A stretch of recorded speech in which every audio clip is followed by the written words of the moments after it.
Hello and welcome to Software Testing for You. My name is Yunus and I am here to help you build your career as a tester, get a job, learn concepts, and much more. Today we are going to talk about risk management. So, what is a risk?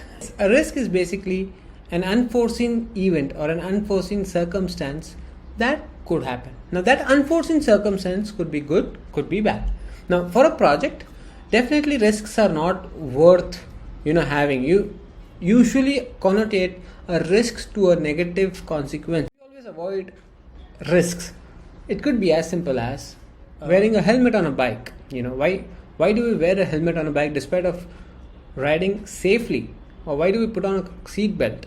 The reason behind putting that is in order to avoid any negative circumstance. In a case of an accident, you don't want yourself to be bumped out of the car, or you don't want to break your skull if you fall down from a bike accidentally. It might not be your fault, but it could be anyone else's fault. So there are different types of risks when it comes to software development.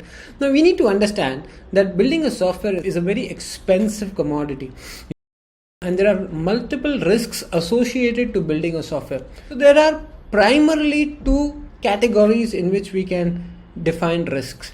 The first category is product risk. A product risk is basically any risk associated with the functionality of the software. Let's say, for example, you're trying to register with a bank, or you're registering with an e-commerce website like Amazon.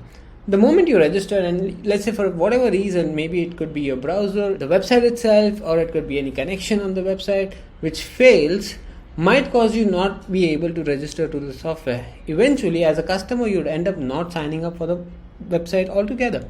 And in hindsight, Amazon loses business. So that could be a risk for Amazon, that any user, any connection, any reason the user should not be able to not sign up. They should be able to sign up, and they should be able to do their necessary tasks. Likewise, that could be a risk. Likewise, there could be a server crash, there could be a failure in the backup, there could be a network issue, there could be multiple such associated problems that could happen. Not necessarily that will happen, but if it could happen, what are we doing to avoid that? That is the first stream of risks. The other stream of risks would be project risks. Anything to do with building the software. We understand that softwares are built by human beings. So definitely there could be risks associated to human beings. There are multiple risks. Let me tell you a few. How about your main developer resigning at the point in time when your project is about to go live? How about a bunch of developers decide to move on from your company to another company? How about your main guy falls sick during a project launch? How about your translator or your interpreter? So many times we have projects which are multilingual, fails to show up.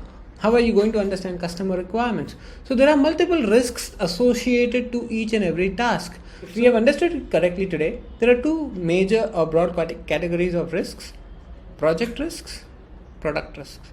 Project risks are related to the software developers or people who are involved as a part of the software development, and product risks are directly related to softwares. So I hope that is clear. In the next session, what we are going to do is we are going to now understand risk analysis in detail. So in the next